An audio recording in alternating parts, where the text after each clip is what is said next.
오늘은 12가 다양한 시대의 구원에 대해서 오늘 공부하려는 내용이 지난주에 이어서 신의 구원에 대해 사람들이 질문하는 질문에 대한 답변으로 도움이 되는 내용으로 준비해봤습니다. 지난 시간에 우리는 확실하게 말씀하시는 신약 구원의 방법을 알아봤습니다. 그렇죠? 믿음으로 예수 그리스도 그분을 구원하신 일을 믿고 내가 그분의 주님으로 받아들여서 구원받는 것. 이것은 하나님 앞에서 회개하고 예수님을 구원자로 믿는 겁니다. 사도행전에 나온 것처럼 하나님을 향한 회개와 예수 그리스도를 향한 믿음을 가지고 구원을 받을 수 있는 겁니다.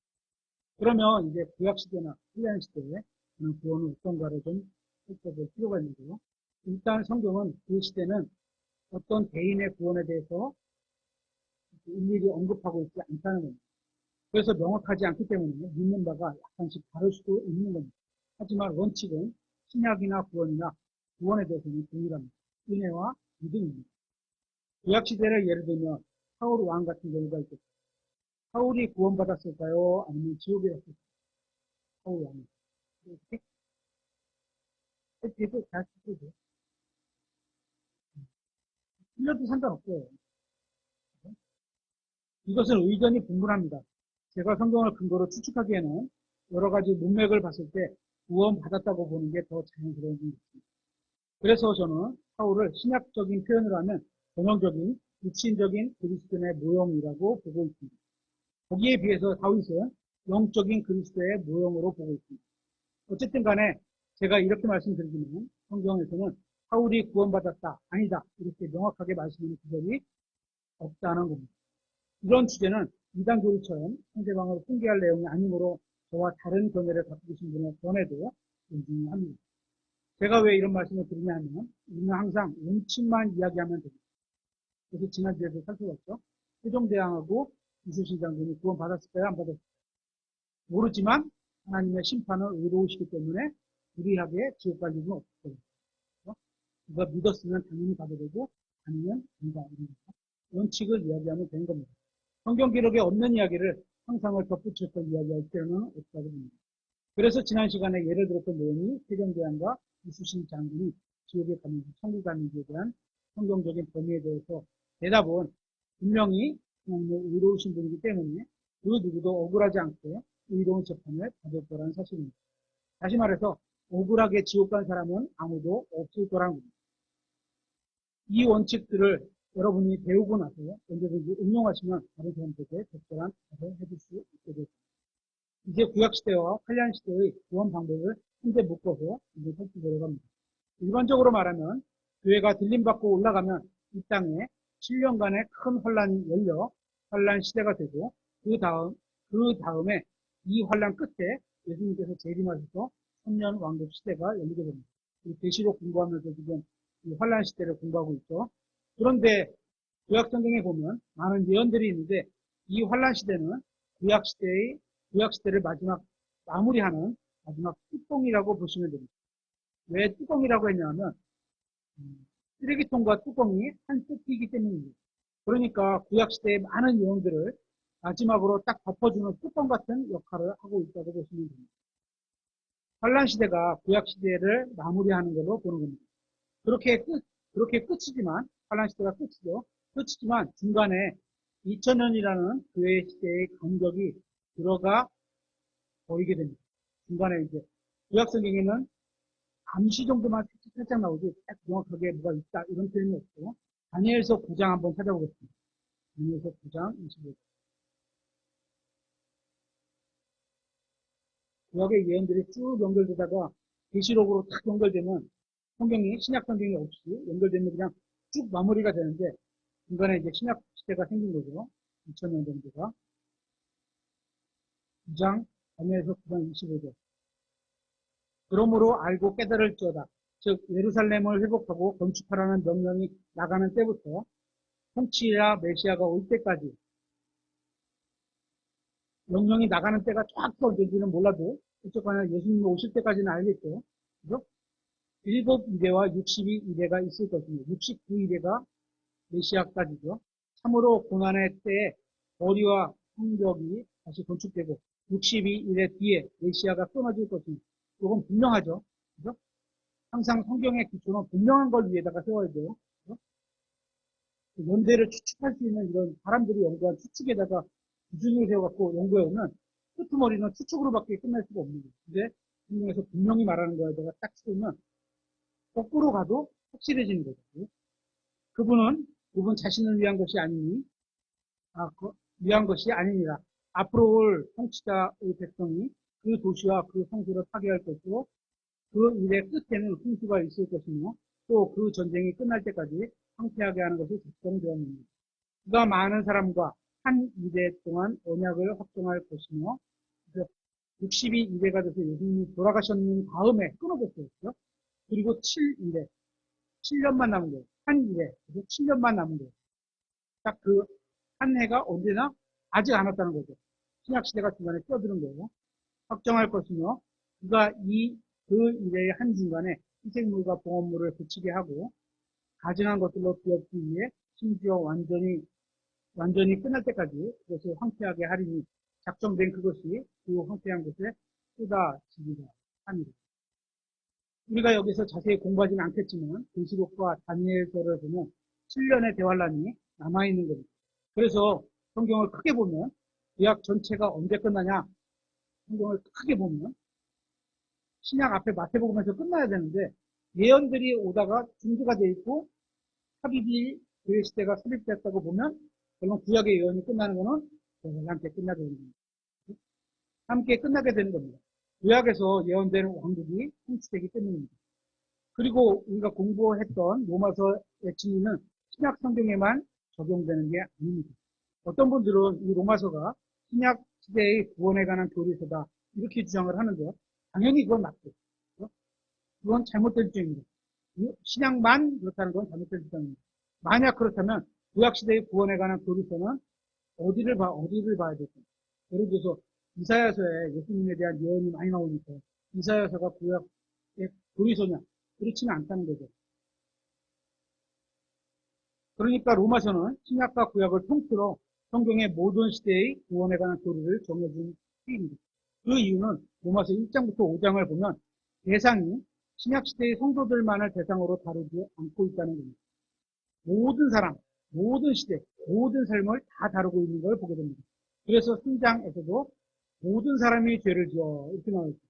신약시대의 성도만 죄를 지어 이렇게 되어 있지 않고 모든 사람이 죄를 지어 하나님의 영광에 이르지 못했다. 이렇게 하나님의 기준에 이르지 못했다고 말씀하고 있는 겁니다. 신약시대 사람들 이야기만이 아니라 구약시대를 포함한 모든 사람, 그러니까 아담부터 시작해서 모든 사람까지 다 포함해서 로마서가 이야기하고 있는 걸 보게 됩니다. 그런데 구약 성경에는 노아, 욥, 다니엘 같은 의로운 사람 이야기도 나옵니다. 그죠? 의롭다 이렇게 표현하잖아요. 이건 사람들끼리 비교했을 때 좀 의롭다는 겁니다. 하나님과 비교해보면 어떻게요? 모든 사람은 죄를 지어 하나님의 영광에 이르지 못하더니 여기에 해당하는 겁니다. 그러니까 의로운 사람이 단 하나도 없다는 걸 이야기하고 있는 겁니다. 그래서 로마서에서 말씀하고 있는 이 복음의 진리, 즉 구원의 기준은 신약시대에만 해당되는 것이 아니라 모든 시대, 구약시대나 환란시대나 당연히 신약시대를 포함하고 있다고 보시면 됩니다. 왜 이렇게 말씀드리냐면 신약 성경을 믿는 어떤 진영에서는 구약시대나 환란시대에는 믿음과 함께 율법의 행위가 있어야 구원받는다 이렇게 가르치는 분이 있거든요. 저도 예전에 그렇게 믿었었던 적이 있었습니다. 근데 공부를 좀 더 해보니까 성경이 말씀하시는 진리는 그게 아니라는 겁니다. 이것은 로마서 1장부터 3장의 문맥에서 특정한 시대가 어떤 시대가 아닌 모든 시대에 해당하는 진리를 말하고 있기 때문입니다.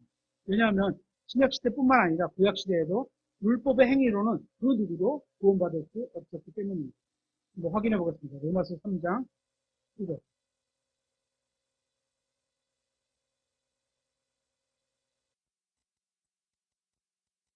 율법을 말할 때는 구약시대라고 보면 되겠고요. 이제 우리가 아는 바와 같이 율법이 어떤 것들을 말하든지 그것은 율법 아래에 있는 자들에게 말하는 율법 아래에 있는 자들, 유대인들 이것은 모든 입을 막아 온 세상이 하나님 앞에서 유죄가 되게 하려 합니다. 율법에 하는 역할이 그거네요. 유죄가 되게 죄를 알게 하는 거죠. 20절. 그러므로 율법의 행위로는 어떤 육체도 율법은 구약시대라고 했잖아요. 구약시대에도 마찬가지예요. 율법의 행위로는 어떤 육체도 그분 앞에서 의롭다고 인정받을 수 없는 겁니다. 구약시대에도 율법 행위로 의롭다고 인정받을 수가 없었어요. 율법에 의해서는 죄를 알게 되는 거예요. 그러나 이제는 율법 밖에 있는, 율법 안에서는 찾을 수가 없어요. 이제 더 이상. 모든 걸 다 지켜서 행한 사람이 없기 때문에 예수님 빼놓고, 그죠? 그래서 율법 밖에다가 하나님께서 의라는 걸 하나 준비를 해 놓으신 거죠. 곧 율법과 대언자들의 증언한 의가 드러난다. 율법과 대언자들의 글이 뭐예요? 구약 성경이죠. 구약에도 율법 바깥의 의라는 게 있었구나. 표현이 없었을 뿐이지. 직접적인 표현이 없었을 뿐이지. 곧 율법과 대언자들의 증언한 의가 어디에 있었어요? 율법 밖에 있었다. 그 하나님의 의가 예수 그리스도겠죠. 그것은 곧 예수 그리스도의 믿음에 의해 모든 자들에게 미치고 믿는 모든 자들 위에 임하는 하나님의 의인이 이는 그 의에 차별이 없기 때문입니다. 여기서 율법 얘기를 하고 있잖아. 신약시대 얘기만 하고 있는 게 아니라는 거죠. 율법에 대해 얘기할 필요가 신약시대만이라면 율법을 굳이 대언자들의 그 율법이란 걸 갖다가 인용할 필요가 없는 거죠. 구약도 포함해서 얘기하려고 하니까 율법 이야기를 할 수밖에 없거든요. 그래서 구원에 대한 결론이 뭐냐 하냐. 로마서 3장 23절에 이렇게 되어 있죠. 모든 사람이 죄를 지어. 신약, 구약, 환란 모든 사람이 죄를 지어 하나님의 영광에 이르지 못하더니 예수 그리스도 안에 있는 구속을 통해 구약 시대에는 예수님을 이름을 몰랐죠. 그죠? 하지만 예수님이 낙원에 가셔서 내가 그인다 이렇게 선포하셨을 수도 있죠. 성경에 쓰이지 않지만 하나님의 은혜로 값없이 의롭다고 인정받았는 것. 25절. 그분을 하나님께서 그분의 피를 믿는 믿음을 통해 사회 헌물로 제시하셨으니 신구약을 모두 다 포함해서요. 이제. 모든 사람이니까. 그죠? 대신 구약 시대에는 예수라는 이름을 보고 믿은 게 아니라는 거죠. 이제 설명을 하겠습니다. 내가 말하노니 이것은 곧 이때 자신의 의를 밝히 드러냈다. 자신이 의로우시며 또 예수님을 믿는 자를 의롭다 하시는 이라는 것을 보이려 하십니다. 그러면 자랑할 것이 어디 있느냐? 그것은 배제되었느니라. 무슨 법으로냐? 행위의 법으로느냐? 아니다. 율법의 행위로는 안 된다는 거죠. 오직 믿음의 법으로는 돼요. 행위는 율법의 행위도 있고 믿음의 행위도 있어요. 그죠? 믿음의 행위는 율법의 행위는 법이 이렇게 돼 있으니까 이거 해 하고 강제적으로 조항을 주는 거고 법률이니까 믿음의 행위는 마음으로 우리가 믿어서 자발적으로 우리가 따라서 순종하는 게 믿음의 행위거든요. 두 개가 달라요. 28절. 그러므로 우리는 사람이 율법의 행위 없이 믿음으로 의롭다고 인정받는다고 결론을 내리는 거예요. 여기서 내린 결론은 신약시대만의 결론이 아니라 성경 전체에 대한 구원에 대한 결론을 말하는 겁니다. 그러니까 신약시대뿐만 아니라 구약시대에도 모든 사람은 다 율법에 행위하는 상관없이 믿음으로 의롭게 되었다는 겁니다.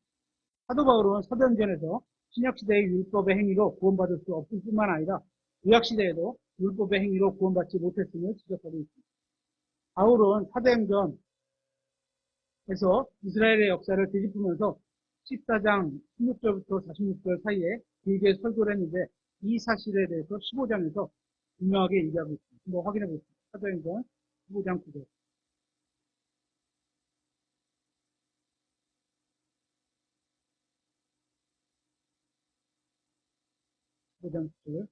믿음으로 그들의 마음을 정결하게 하사 우리와 그들 사이에 아무 차별도 두지 아니하셨느니라. 그런데 이제 너희가 무슨 까닭으로 하나님을 시험하여 우리 조상들이나 우리나 낼 수 없던 멍에를 제자들의 목에 두려 하느냐? 오직 우리는 그들과 마찬가지로 주 예수 그리스도의 은혜를 통해 구원받았다는 것을 믿노라 합니다. 여기서 특별히 보면 낼 수 없던 멍에라는 표현이 나오죠. 이거는 율법을 지켜야 구원받을 수 있다는 겁니다. 그러니까 구약시대의 유대인들도 율법을 지키지 못했다는 겁니다. 못 맸었어요. 그걸 제자들에게 매겨야 하느냐 이거죠. 그렇게 율법으로는 구원받을 수 있는 육체가 아무것도 없었습니다. 그래서 갈라디아서 2장 16절 한번 보겠습니다.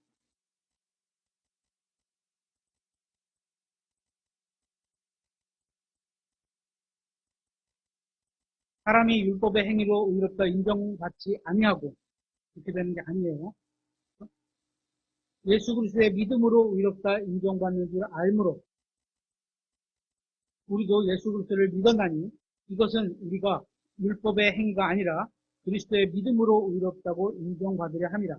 율법의 행위로는 어떤 육체도 의롭다고 인정받지 않을 수 없느니라. 어떤 분들이 가르치길 율법으로는 의롭게 되지 않지만 하지만 구원받은 이후에 의로움을 유지하기 위해서 믿음과 율법의 행위가 필요하다. 이렇게 말하는 분들도 있습니다.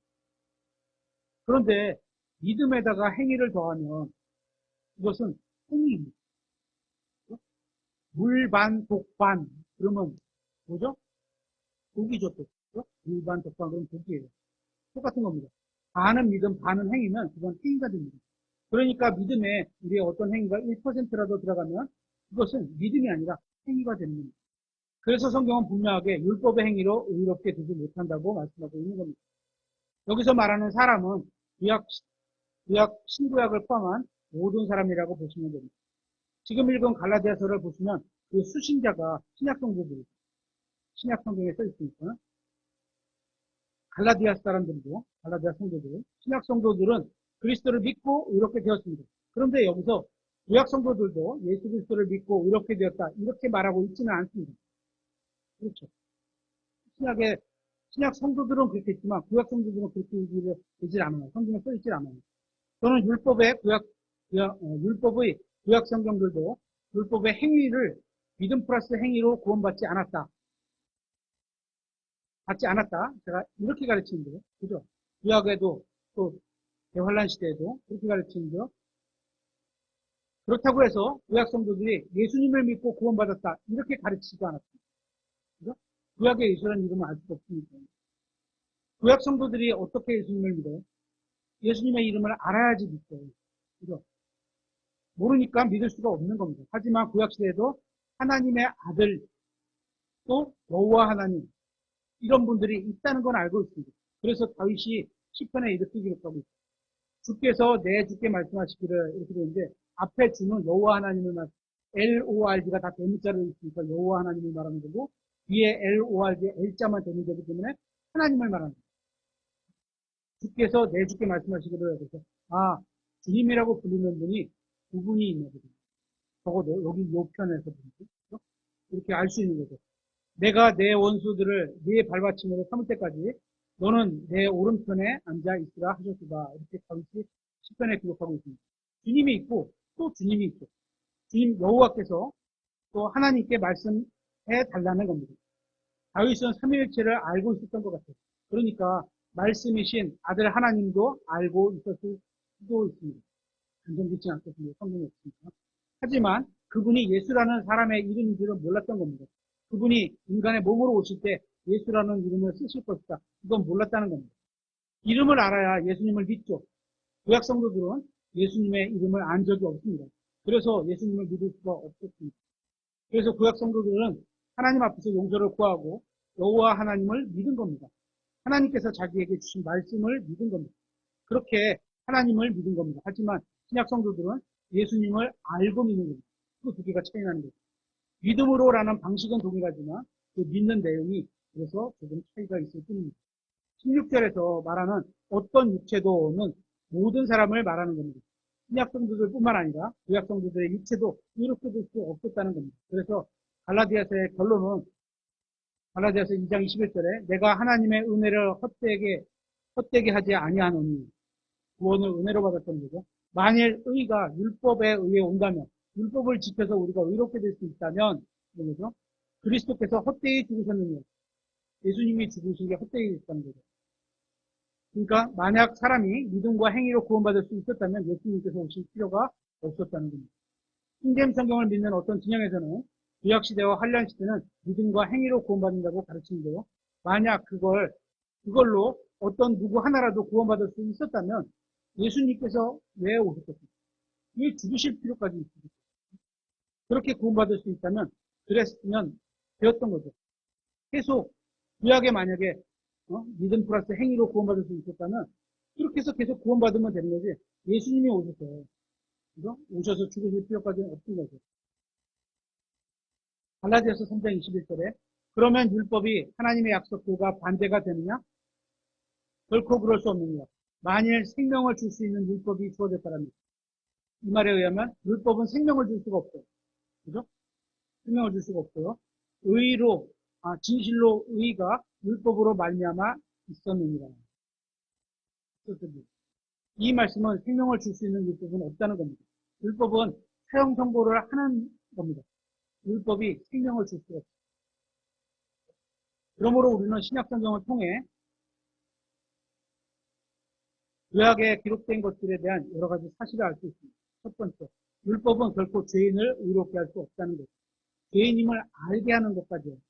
두 번째, 율법은 죄를 제거하지 못하고 어느 누구도 완전하게 할 수 없다는 겁니다. 셋째, 율법은 의를 줄 수 없다는 겁니다. 의에 못 미친다는 것만 알게 할 뿐입니다. 네 번째, 율법은 생명을 줄 수 없다는 겁니다. 결국 이게 죄라는 사실만 알려줄 뿐인 겁니다. 율법의 역할이 이겁니다. 결국 속된 표현으로 인간은 완전히 멸망한 죄인이라는 겁니다. 재활용할 정도가 안 되는 쓰레기인 겁니다. 누가 그렇다고요? 누가 쓰레기라고? 모든 사람. 모든 사람. 하나님 앞에서 활용할 수 없는 쓰레기같이 망가졌다는 겁니다. 그래서 예수님을 통해서 새롭게 만드신 겁니다. 조선시대의 명의가 누가 있어? 조선시대 의사, 호준이 명의잖아요. 명의라고 하잖아요. 진짜 명의는 예수님입니다. 그죠? 고칠 수 없는 게 없고 만들지 못하는 게 없습니다. 그래서 사람을 구원할 수 있고 고쳐줄 수 있는 건 예수님밖에 없는 겁니다. 그렇다면 율법을 주신 목적이 있겠죠. 성경에 보면 하나님께서 모세에게 주신 율법에는 두 가지 큰 목적이 있습니다. 첫째 목적은 이스라엘 국가를 통치하기 위함입니다. 정말 살펴봤죠. 이 로우, 율법이라고 하는 영어가 로우인데 우리나라 말로는 법률, 이렇게 있죠. 어떤 한 국가를 운영하고 관리하기 위해서 체계를 잡아놓는 그 법률을 말하는 거예요. 그래서 이스라엘은 광야에서 오랜 시간을 보낸 후에 약속의 땅에 정착하게 되어 마치 우리나라의 헌법과 같은 법률이 필요했습니다. 하나님께서는 이러한 필요에 의해서 율법을 주십니다. 그래서 율법을 범한 사람에게는 지옥의 형벌을 말씀하시지 않고 개인적인 경우에는 육체적인 죽음, 그리고 민족적인 경우에는 약속의 땅에서 쫓겨남을 언급하시는 걸 볼 수 있게 됩니다. 예를 들면 이스라엘이 이제 북왕국 이스라엘이 먼저 멸망해서 아수르로 다 끌려가 버렸고 남왕국 유다도 그 다음에 멸망해서 다 바벨론으로 끌려가 버리잖아요. 그러면 민족적으로 율법을 지키지 않았기 때문에 끌려가게 두셨던 겁니다. 그러면 이 끌려간 모든 사람들이 죽어서 다 지옥 갔을까요? 이건 아닙니다. 끌려간 사람들 중에는 다니엘도 있었고 에스겔도 있었습니다. 그 사람들은 지옥에 가지 않았습니다. 그래서 율법을 지키지 않으면 민족이 멸망하게 되고 또 포로로 끌려가게 되고, 그런데 그중에서도 민족은 그렇게 되지만 주님 앞에서 회개하고 용서를 구하고 하나님을 믿으면 그 믿은 사람의 혼은 구원받게 되는 겁니다. 이와 같이 율법을 지키면 그 보상으로 약속의 땅에서 안정과 풍요로움이 주어지는 것이고, 율법을 잘 지켰으면 이스라엘 백성이 끌려가지 않고 약속의 땅에서 평안히 거했을 거라는 겁니다. 다시 갈라디아서로 와서 갈라디아서 3장 21절에 그러면 율법이 하나님의 약속들과 반대가 되느냐? 결코 그럴 수 없느냐? 만일 생명을 줄 수 있는 율법이 주어졌다면 진실로 의가 율법으로 말미암아 있었으리라. 그러나 성경 기록이 모든 것을 죄 아래 가두었으니, 여기서 말하는 성경 기록은 율법을 말하는 거죠. 구약 성경을 말하는 겁니다. 그죠? 지금 요 상태에 이거 갈라디아서는 신약 성도들에게 주신 거지만 이거 쓰게 된 당시에 지금 이 편지를 쓸 당시의 성경 기록은 구약 성경 기록에 말하는 거예요. 구약 성경은 그것을 죄 아래 가두어둔 겁니다. 그래서 예수님이 필요하다는 걸 알려준 거죠. 이게 율법을 주신 두 번째 목적입니다. 너는 죄인이야. 너는 아무런 희망도 없어. 너에게 예수님이 필요해. 이걸 알려주는 게 구약 성경의 목적이라는 거죠. 그래서 갈라디아서 3장 22절에 이것은 예수 그리스도의 믿음으로 말미암은 약속이 믿는 자들에게 주어지게 하려 함이라. 그러나 믿음이 오기 전에는 우리가 율법 아래 붙잡혀서 나중에 그 시대에 믿음에 이르기까지 갇혀 있었느니라. 그러므로 율법은 우리를 그리스도께로 인도하는 감독 교사였으니 이것은 우리가 믿음으로 의롭다고 인정받게 하려 함이라. 율법이 뭐냐면 감독하는 선생님 같은 겁니다. 율법이 생명을 낳아주신 부모님 같은 역할을 하는 게 아니고 죄인이 나를 구원할 수 있도록 예수님께로 안내하는 가이드 역할을 해준다는 겁니다. 그래서 율법과 복음은 서로 반대되는 것이 아니라 어떻게 둘 다 예수님께로 안내하는 역할을 하는 거죠. 결코 율법은 죄인이 행위로 구원받고 복음은 죄인이 믿음으로 구원받고 이런 걸 가르치고 있는 게 아닙니다. 오히려 율법은 죄인을 복음으로 인도하고 복음은 죄인을 예수께로 인도해주는 역할을 하는 걸 보게 됩니다. 히브리서 11장을 보면 구약 성도들이 믿음으로 구원받았다는 걸 알 수 있습니다. 노아는 술 취했죠. 죄를 졌습니다. 아브라함과 이삭은 거짓말했죠. 죄를 졌습니다. 모세는 살인했죠. 죄를 졌습니다. 라합은 청녀짓을 했죠. 죄를 졌죠. 삼손은 방탕한 사람이었죠. 죄를 졌죠. 다윗은 간음과 살인을 했죠. 죄를 졌죠. 이랬는데 만약에 율법의 행위로 구원받는 거라면 제가 방금 말한 이 사람들은 다 지옥 가야 합니다. 그렇죠. 그런데 반대였죠. 이들은 다 구원받은 사람들입니다. 이들은 모두 다 자신에게 하신 말씀을 믿는 자기 믿음이 있었기 때문에 믿음으로 구원받을 수 있었던 겁니다. 그러니까 하나님 쪽에서 먼저 은혜를 베풀어 주신 거고 사람 쪽에서는 그 은혜에 대한 화답으로 믿음을 보인 겁니다. 이건 어느 시대나 다 마찬가지입니다. 모두 다 이런 식으로 구원받았습니다. 신약과 구약에서 믿음의 내용은 좀 다를 수 있지만 은혜와 믿음이라는 구원을 가져다주는 방식에서는 같은 겁니다. 그래서 로마서 4장에서 아브라함과 다윗의 예를 들면서 구약 성도들이죠. 예를 들면서 신약 성도들도 똑같이 믿음으로 구원받았음을 강조하고 있는 겁니다.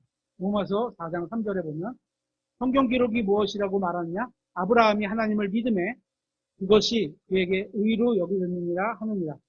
그런데 일하는 자에게는 품삯이 은혜로 여겨지지 아니하고 빚으로 여겨지지만 일하지 않더라도 하나님의 뜻대로 살지 않는 자를 의롭다 하시는 분을 믿는 자에게는 그의 믿음이 의로 여겨집니다.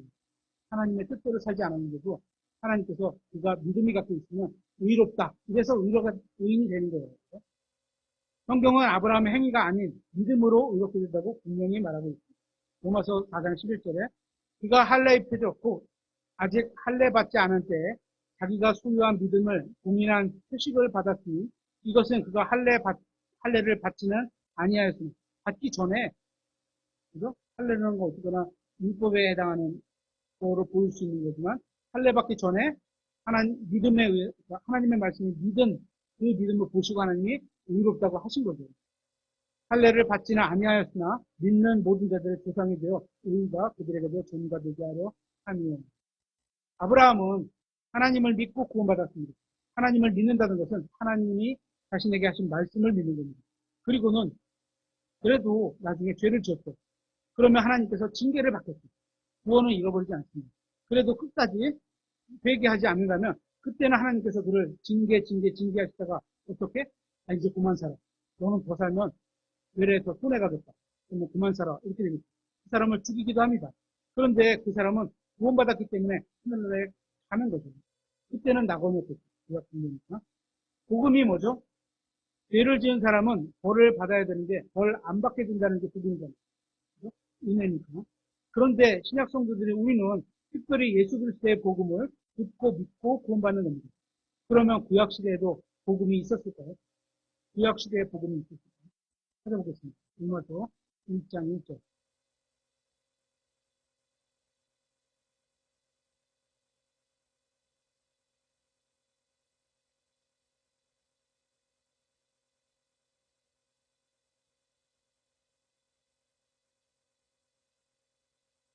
예수 그리스도의 종 바울은 사도로 부르심을 받아 하나님의 복음을 위해 유별되었는데 이 복음은 그분께서 자신의 대언자들을 통해 대언자들의 구약에 있는 대언자들이겠죠.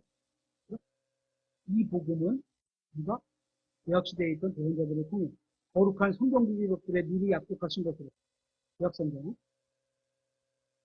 자신의 아들 예수 그리스도 우리 주에 관한 것입니다. 그분께서는 육체로는 다윗의 씨에서 나셨고 거룩함의 영으로는 죽은 자들로부터 부활하심으로써 권능 있게 하나님의 아들로 밝게 드러나신 분입니다. 2절에 말하는 이 복음은 구약시대의 대언자들을 통해 주셨을 텐데 그런데 구약시대에는 예수 그리스도의 복음은 없었죠. 아까도 말씀드렸죠. 예수님이라는 분이 이름이 없었던 거예요. 그러면 어떤 복음이 있었을까요? 내가 죄를 지으면 죄의 벌을 받지 죄를 지으면 벌을 받아야 되는데 벌을 안 받아도 된다는 게 복음이거든요. 우리 은혜 시대도 복음이 그거잖아요. 내가 죄인이었는데 죄를 어떻게 예수 그리스도 말미암아 이 죄를 안 받게 되는 거예요. 그게 은혜의 복음인 것처럼 그 역시도 복음이 마찬가지입니다. 그래서 다윗의 행위가 없이도 하나님께서 의를 인정하는 사람의 복된 일이라고 얘기하고 있는 겁니다. 이게 구원이 가능하다는 걸 얘기해주고 있는 겁니다. 그때는 예수 그리스도로 말미암아 구원받아야 되는데 구약 시대에서 부족한 게 뭐예요? 예수가 부족한 거예요. 다른 건 다 채워졌어요. 그래서 낙원에서 쉬고 있는 동안 가서 예수님께서 선포하신다고 말씀하셨습니다. 아마도 거기 좋지 않은 얘기지만 아마도 내가 구약의 그 구원자라고 선포하시고 아멘 하고 같이 올라가자. 그래서 구약 시대에 어떻게 구원받느냐 하면 하나님 앞에서 자기가 죄인이라는 걸 시인하고 하나님께 용서를 구하면 구원받게 됩니다. 우리가 믿는 하나님은 정말 엄청나신 분인 것 같습니다. 누구든지 자신이 죄인임을 시인하고 진심으로 용서를 구하면 다 용서해 주십니다. 하나님, 제가 잘못했습니다. 용서해 주십시오. 그런데 용서해 주시지 못되겠는데 그런 경우는 단 한 번도 없습니다. 오전세계가 연결되거든요. 그래서 용서를 구하면 용서해 줘야 됩니다. 다만 신약시대에는 예수 그리스도를 통해서 용서를 구하는 게 어렵습니다. 그래서 결론은 신약시대에는 회개하고 예수님을 믿어야 구원받습니다. 구약시대는 회개하고 하나님을 믿어야 구원받았습니다.